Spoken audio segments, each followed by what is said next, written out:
forever and ever, there will be one name at the top of the list, the face of the division, the person who put the division on the map.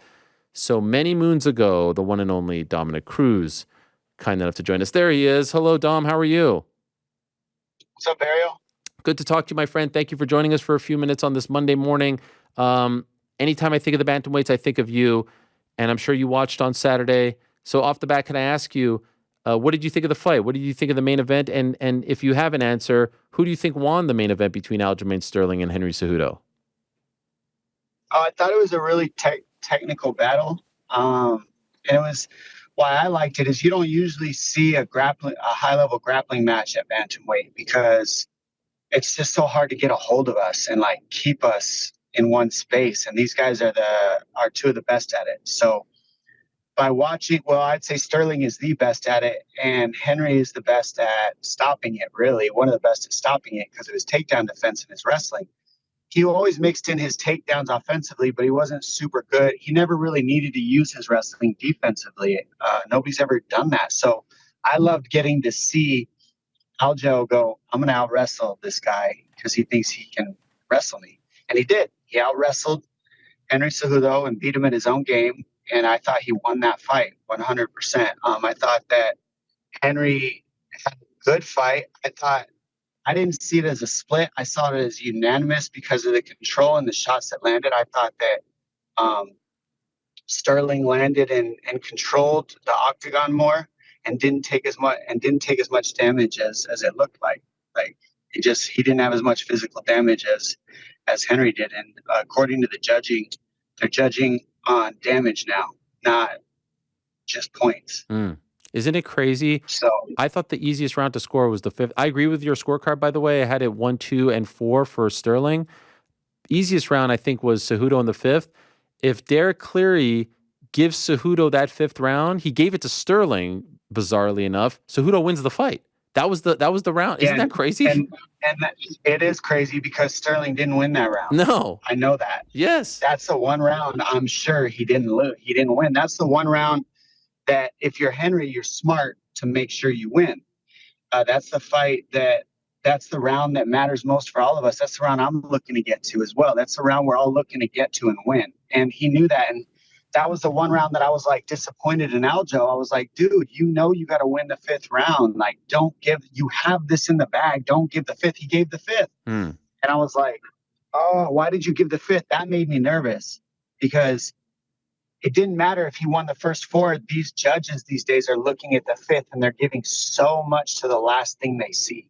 And that's it, because that's what their brains can compartmentalize is the last thing they saw. It's not, apparently their brains can't go to the rest of the fight. That's clear. To give that round to Aljo is crazy to me. He didn't win that round, but he won many other ones for sure. Were you surprised going into, and by the way, you know that they go like round by round, right? So they can't, are you implying that they changed their scorecards afterwards? No, I'm implying that I can't believe they gave, if you're going to give that round to Sterling, how? And where is your scoring as a whole? Oh, yeah. If that's what you're doing. Yeah, got it. Like, what is going on right now? Like, I'm glad he won, but that tells us how lucky it was that he won, and that shouldn't have been luck. That was a unanimous decision to me.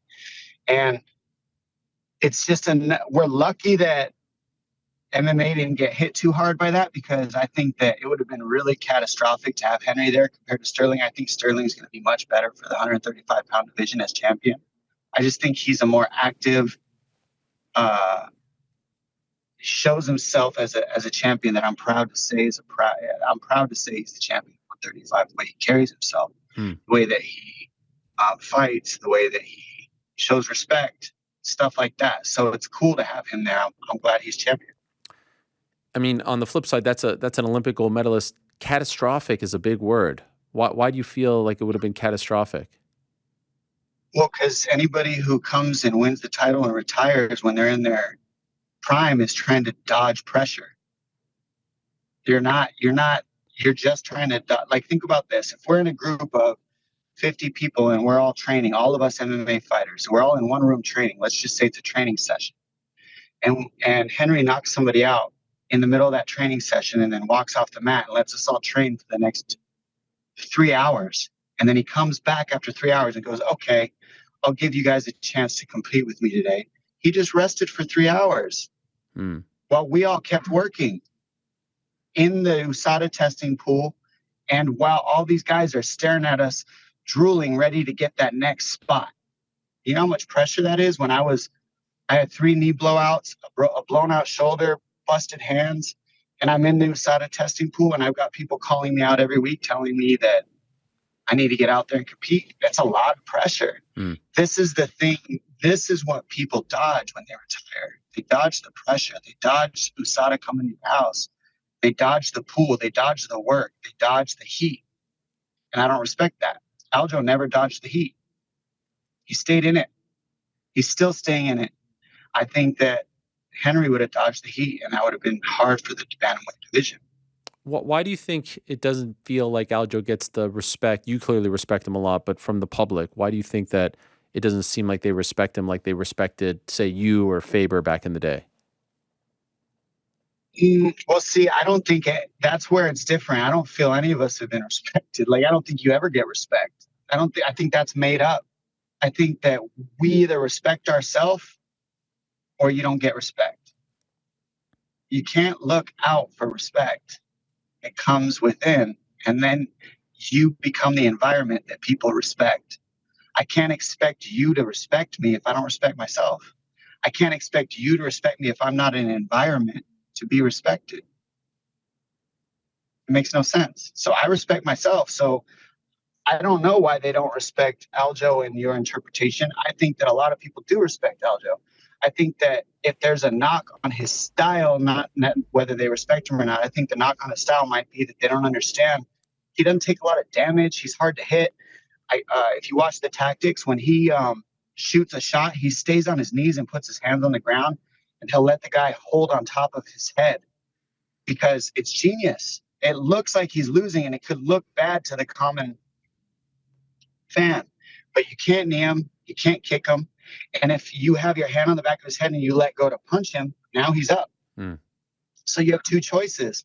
You squeeze him and do no damage, give him a rest while he's there, and you can't get behind him. So you're just on the front headlock, squeezing him for nothing, using your arms up, not scoring, and he's resting. Or you let him go and then you get back to work, which is what he wants. So he's so tactical. I think that people miss it. People miss how tactically sound Aljamain Sterling is. He clinches you at the perfect time. He punches you at the perfect time. He's never sitting still. He's always moving his feet. He's always switching stance. He's always moving his head. These are things that I utilize very heavily in my career. And the thing that he's added to what I've used is even more wrestling. So now, instead of that 50-50, we don't know what's going to happen, he's narrowed it down to like maybe of a 25-minute fight, maybe 15 minutes of it, you don't know what's going to happen. The other 15 minutes, you're grappling with Sterling. So it's like easier to see what's going to happen. Does that make sense? Yeah, no, it makes sense. Absolutely. Were you surprised? It's very smart. It's very tactical. And I think that sometimes people don't, that's why they don't vibe with his style maybe, because it's just so intelligent. It keeps him from taking damage, and he's getting the win at the same time as he's not taking damage. People want to see blood. I think Cejudo had only given up 1 takedown going into this fight, and he was taken down 4 times. Were you surprised that Aljo had that much success? No, because I grappled with him. I trained with him a little before this fight. I got to get some work with him, and I felt his tactics. That's why I'm able to tell you this. I see what he does. His stand-up is to get you to wrestle him. It's not, his stand-up is not necessarily to stand up with you. But that's why it works, because if you don't respect that, he'll also knock you out with a jump knee up the middle, a good high kick, or a good darting left hand or right hand, and you don't know which stance it's coming from. So the stand-up is enough stance switch and havoc that it keeps him going. And then the second you get close enough to actually really try to land your hands, he's wrestling you. So when you're in boxing range to land hands, he's wrestling. When you're at kick range to kick him, he's kicking you and moving and not getting hit. And so you're never in a place where you can really find your rhythm with him. How do you think Sean O'Malley will do against him? I think O'Malley's got incredible stand-up, and he's got incredible gifts with his natural body length and range and all that, and the stance switch and his athleticism. And I think the fact that he played basketball, honest to God, like really helps. I played a lot of basketball. That really helped me with a lot of jukes and fakes and all that stuff that he uses. Um, and I think those will all help him. But at the end of the day, what Sterling said, I think is real. Like, look at what he did to Sandhagen. It's a similar matchup. It's not that Sterling can't wrestle. It's just that it's not his first martial art. If wrestling isn't your first martial art, then Sterling's going to take you there. He's going to keep you in the place that's not your first martial art and make sure that you're uncomfortable and try to beat you by making you uncomfortable. And I mean, you're telling me Sterling can't take O'Malley's back one time around and just throw a figure four on and win by decision if he wants? I mean, I could go by. I would say he could do that if he wanted to right now. I could say verbatim, do that and win and go to decision. He has that option at any time, I think. Then the question is, can O'Malley stop him from taking him down and body locking him? That's literally the fight. That's the whole fight right there. If we want it. Then you switch it, you go, can O'Malley land the knockout shot? That's what we're waiting for, right? That's the missing link. Is there any other way for O'Malley to win? The knockout or cut? Mm-hmm. I don't see him submitting him unless he rocks him and then submits him, in which case he still rocked him. So I see O'Malley knocking him out, Sterling submitting him or decisioning him with control. And that's how I see that fight going. So after Saturday, that's 14 wins for Aljo, most in the bantamweight division. Longest winning streak in bantamweight history, 9. Most consecutive title defenses, 3. Where does Dominick Cruz, the great Dominick Cruz, have him in the list of all-time best bantamweights? Well, I mean, if you go by the stats on that, he's right. He's right there as one of the best to ever do it. Come on, I was the first one to ever get the belt in this division. And I went undefeated for 10 years. I went undefeated for a decade. I defended my title. I don't know how long he's defended the title, but that's pretty hard to do. I don't care who you are and what sport. If you can stay on top, stay champion for a decade, it's not easy. What Aljo's doing is also not easy. To get 3 titles, to have that many consecutive wins in this bantamweight division, which is the most competitive division in the UFC. He's amongst the greats. What can you say by the numbers? I look at champions as who they carry themselves as.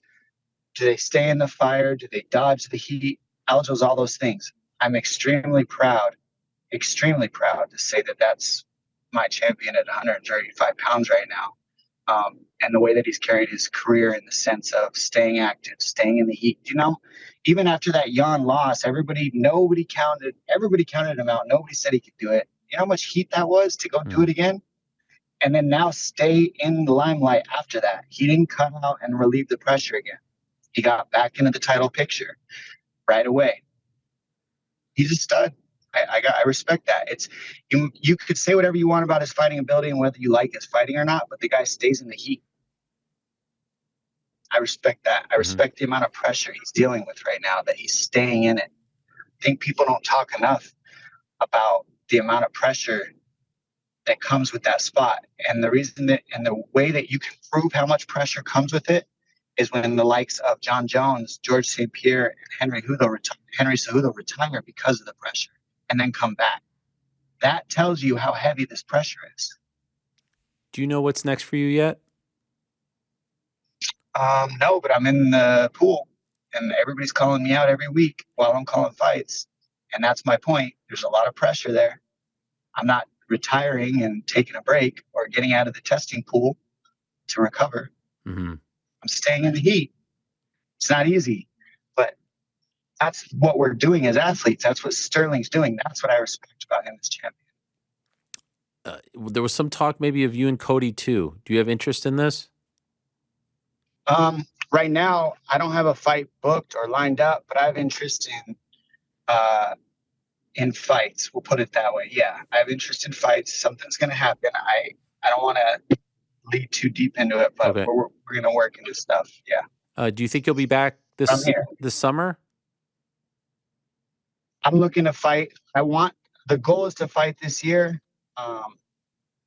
We'll leave it with that. But yeah, I mean, I'm older. I don't have tons of fights left in this game. Let's be honest. You know, I like how Gaethje said it. Gaethje's like, I got a couple more fights. I'm going to give it everything I have. And, you know, the reason why Gaethje says that, and I respect it, is because he knows he puts his body on the line so heavily, right? So nobody questions why he would say that, huh? Yeah. I feel like that's why he would say it, right? Right. I'm no different. My body has been on the chopping block. I put it on the line for my fans, for my people, for the sport, because I love it and I love you guys. So yeah, I think I have one, two more probably, but I want to make them happen and I want to be healthy when they happen, if they happen. Do you have a dream last fight? No, I mean, obviously it was the title. I was on my way up to that, and then I lost that fight in the fourth round. That was my last good hoorah run. And then unless I stay busy enough, like Sang Yadong and these guys are staying a little bit more busy than me because they're a little younger, a little healthier probably. They're moving up faster in the rankings by staying more active. So my chances of getting back up to the title are come from one of these fights that I take. I need to have an incredible showing. And so the way that I can have an incredible showing is by being healthy, being 100% me, like I was for Pedro and I was for Vera as well. And then showing up that person, and then we'll see what can happen from there. And that person can get a title shot with the right performance. So I'm more focused on the person I can be rather than the person I'm fighting. And then that everything will happen on its own from there because I know what I am. I hear what you're saying. Just curious, and you may think I'm crazy for asking this literally after you just said that, but which one would mean more to you to get back, Cody or Henry? Both, man. It's not crazy to ask, by the way. It's good that you ask because these are the questions fans want to know. And when you lose, you know, I've really focused because I haven't had a lot of losses in my career, so I've had to learn about loss. And I'll go into this again. It might sound crazy to people, but this is how I have to think. So I'm going to tell you. I've won so much. I've even won fights and been disappointed with myself, like mad, because I took so much damage. And so I've been sad with win, and I've been happy when I've lost. I've been like, oh, you did so much. I'm so proud of you, Dom. Like the fact that you did that with the circumstances is incredible. Nice work. So those two dichotomies, first of all, gave me a different. I was like, how did that just happen? How was I mad with the win? This is weird what my psychology is doing to me. Then I realized you can't have the win without the loss.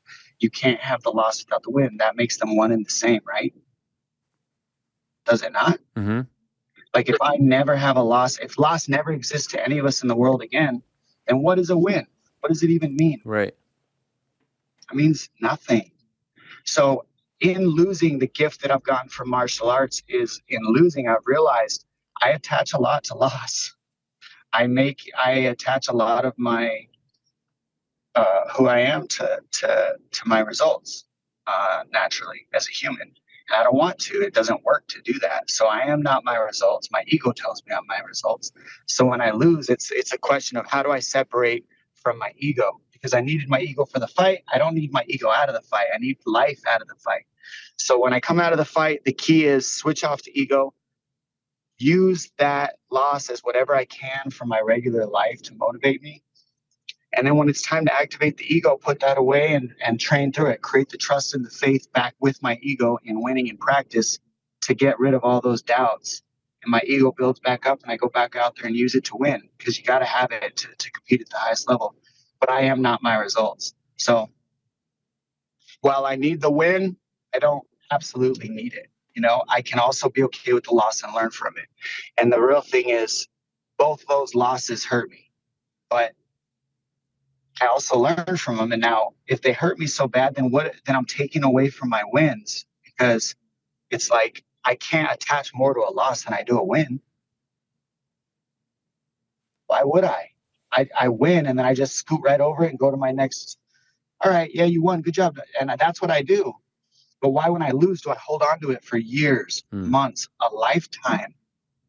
Why do I hold so much? Why do I attach so much to it if they're equal? If I can't have one without the other, why am I attaching so much to the loss? And what's doing that?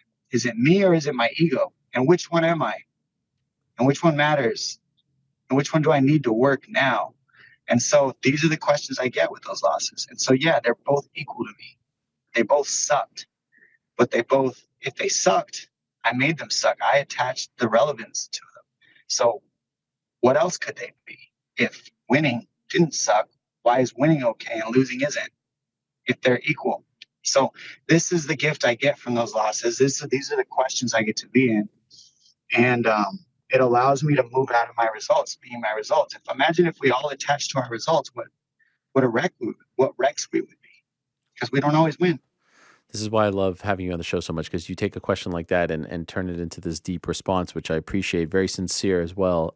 Could I also ask, all right, so I saw these photos of you and Faber and you and Cody at some sort of like expo or something. It looked like this was beautiful. It warmed my heart. Could you tell us, was this just a photo op or did you guys talk? I mean, you and Faber in particular, that was really special to see.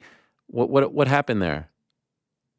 Well, it goes back to, like I said, you guys all the fans get to see the transformation of martial arts in these moments, in the sense of when I met Faber, I couldn't stand him. I didn't have any of these mindsets that I have now through losing and winning over the years and decades of doing this. Like, I've learned to shift my perspective to everything that I just said. And if I don't attach more to a loss than I do a win, if I attach more to a loss than I do a win, then I also can't face Faber or Cody. And so it's a personal thing for me to step into the fire and face these guys and say, if you really don't attach more to the loss than the win, then you get to be with these people and find a way to make it work. And when you're at a wrestling tournament, we're all just in the name of competition there as fans, essentially. It was almost a perfect breeding ground to create a neutrality between us, because we're all there as fans watching the sport that got us all into the martial arts sport, which is wrestling.